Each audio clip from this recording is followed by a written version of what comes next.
He let revenge rule over him, but later regretted his actions. What really happened? Come on, guys. Let's find out together.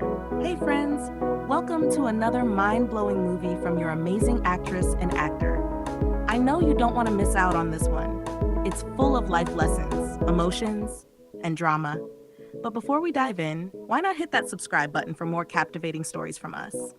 The story unfolds at Chief Williams' residence, where he hosted a family gathering to inform his wife about his other son from another woman named Angela. Hearing such shocking news, Tokunbo was furious, especially at how his mother and others made Obinna, Chief's second son, look like an illegitimate child. Hurt and angry, Tokunbo stormed out while his mother, Mrs. Angela, ran after him trying to explain. But to Tokunbo, she was just being selfish. He got even more upset and walked away from her. The following night, Tokunbo attended a party with his friends. As usual, he was the spender everyone cheered for. But guess what, guys? Life was about to humble him. When it was time to settle the bill, his card was declined for insufficient funds. After several failed attempts, he called his bank manager, only to find out his father had frozen his account until further notice. Tokunbo was furious and confused. He begged his friends to contribute and promised to pay them back, but to his greatest shock, none of them were willing to help. They all made excuses and left him to face the embarrassment alone. The next morning, Chief Williams was at the dining table when he asked the house help about his son. She replied that she hadn't seen him all morning. Moments later, Tokunbo stormed in, yelling at his father for freezing his account. Chief tried to calm him down for a discussion, but Tokunbo had no respect for him. Even when his mother tried to caution him, he angrily walked out. The next day, we meet a beautiful lady named Zikora, who was chatting with Obinna. She noticed he was lost in thought, so she playfully threw a pillow at him and asked what was wrong. Obinna explained that he had just met his father. They talked for a while, and when Zikora confessed her love for him, Obinna gently told her he only saw her as a sister. That evening, Chief and his family were having dinner when he brought up the topic of bringing his other wife and son to stay with them. He wasn't comfortable with the division in his home. But Tokunbo and his mother strongly opposed the idea. Chief insisted that his decision was final.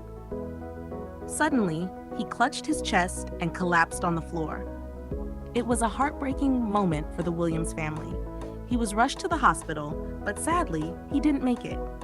Later that day, Obinna's mother visited him unexpectedly.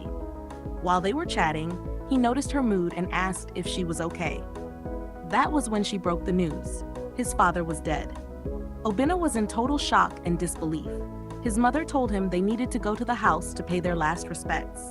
That same day, Zikora was coming out of a supermarket when a guy bumped into her without apologizing. Upset, she confronted him.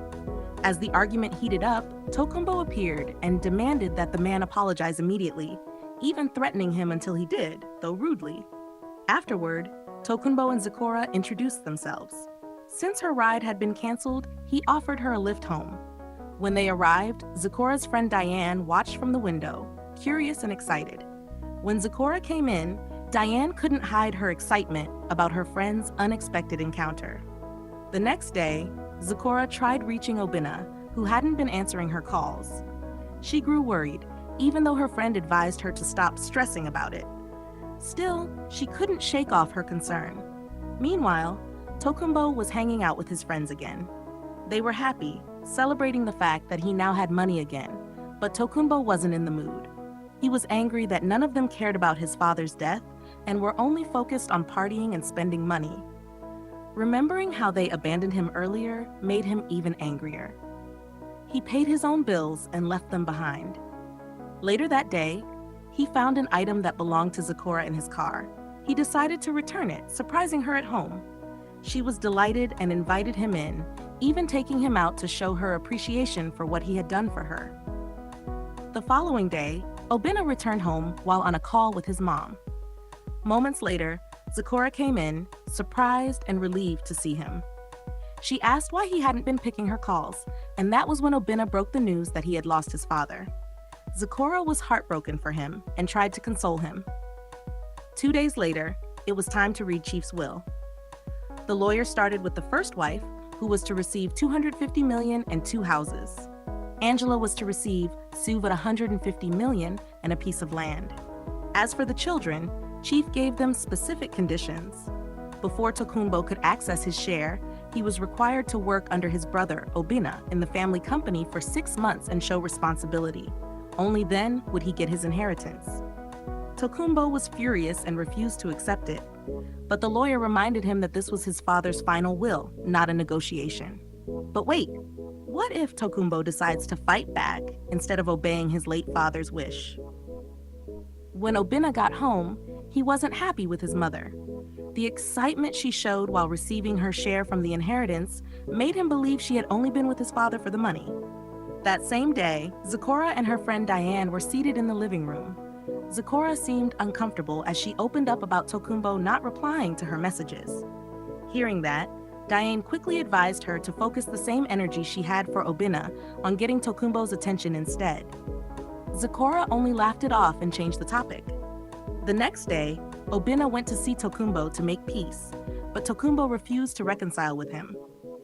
When Obinna got home, his mother had already heard about the incident. She wasn't pleased with him either, accusing him of not handling things properly. That night, Tokunbo and Zipporah were seen sitting in a car, chatting and laughing. Zipporah even gave him her Instagram handle before they both said goodbye and went their separate ways.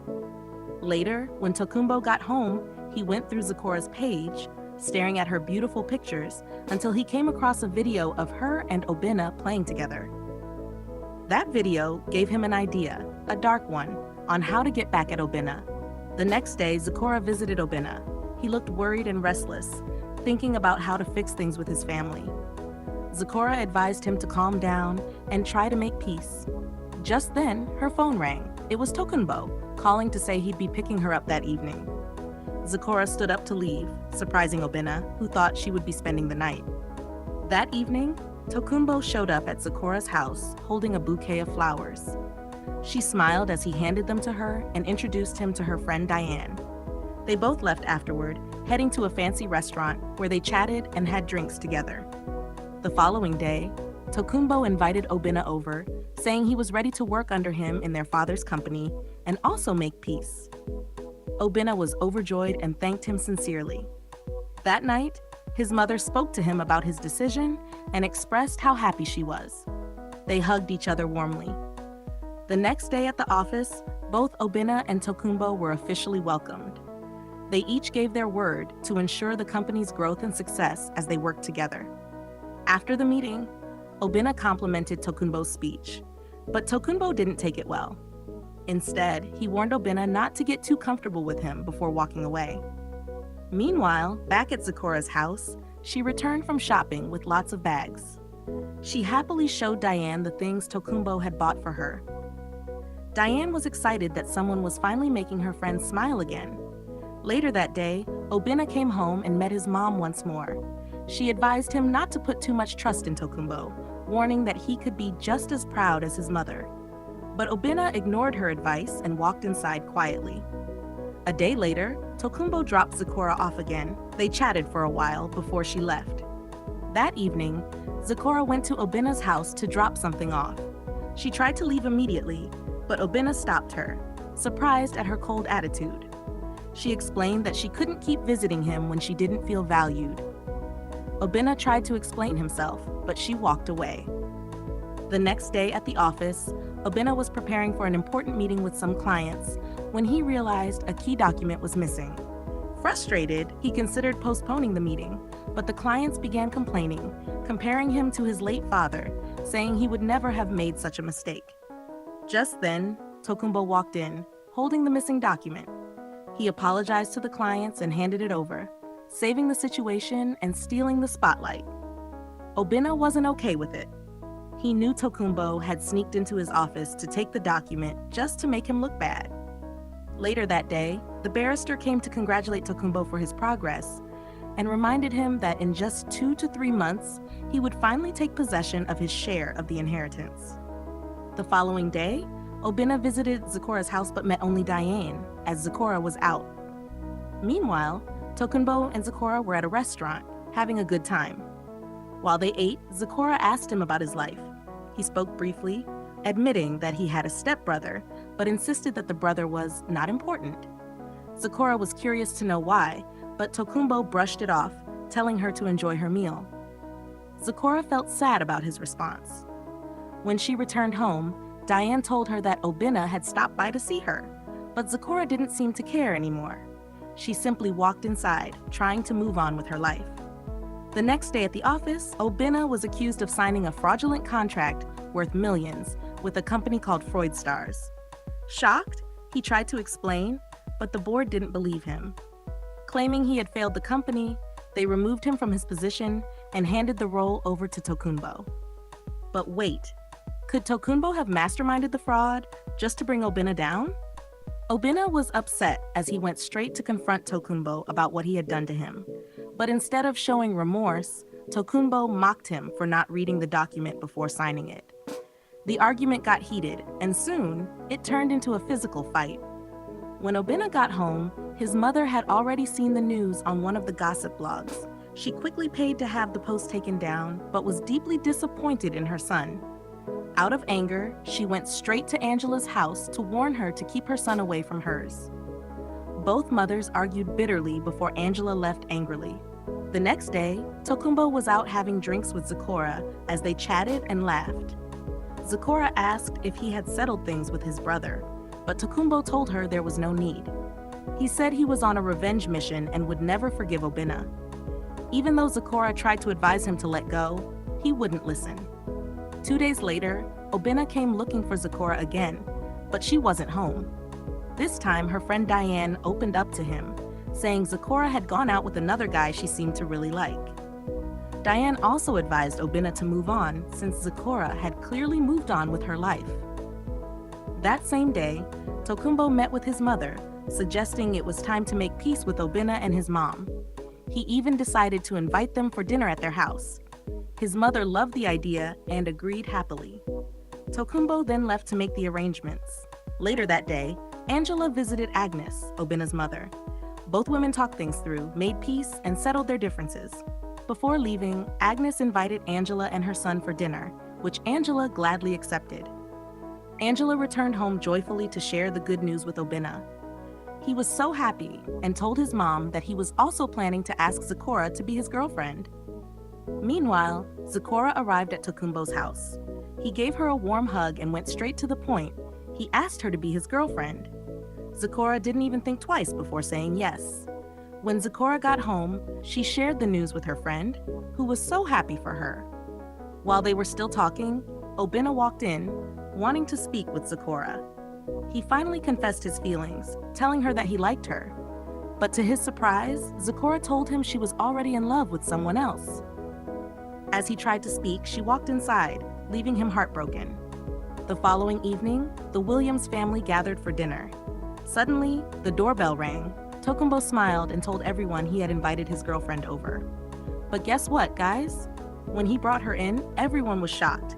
It was Zecora. Obinna was speechless, staring in disbelief. Zecora too was shocked as she realized Tokunbo had only used her to get back at his brother. Unable to hold back his emotions, Obinna walked out immediately. Zecora followed him, trying to explain, but he was too hurt to listen. That night, Zecora got home feeling sad and disappointed as her friend Diane tried to console her. Meanwhile, back at Obinna's house, he was seen crying. His mother advised him to fight for his love, but Obinna had already given up on her. The next day, Tokunbo went to apologize to Zecora for everything. Days later, Zecora decided to visit Obinna to apologize too, but to her shock, she found Diane, her friend, at his house. It turned out Diane and Obinna were now dating. Back at home, Tokunbo came to see Zecora, who had not been answering his calls. She opened up about how betrayed she felt by her friend. Tokunbo comforted her and advised her to let them be if Obinna was truly happy. Zecora, in turn, advised him to make peace with his brother. Later that day, Tokunbo went to Obinna to apologize sincerely. Obinna forgave him, and both brothers finally reconciled and embraced. The next day, Obinna and Diane were seen chatting and having a good time together. 2 days later, the entire Williams family gathered once more, along with Zecora and Diane. Everyone was happy and at peace. Suddenly, Tokunbo stood up, went on one knee, and proposed to Zecora. Everyone clapped in excitement, proud of him as the family finally became one. The moral lesson of this movie is, bitterness, pride, and revenge only destroy relationships and peace. Forgiveness brings healing, unity, and love. No matter how hurt you are, learn to let go, because peace is greater than revenge. Thanks for watching. Please don't forget to subscribe for more amazing movies from us. Like, share, and drop your thoughts in the comment section. Till we meet again, bye for now.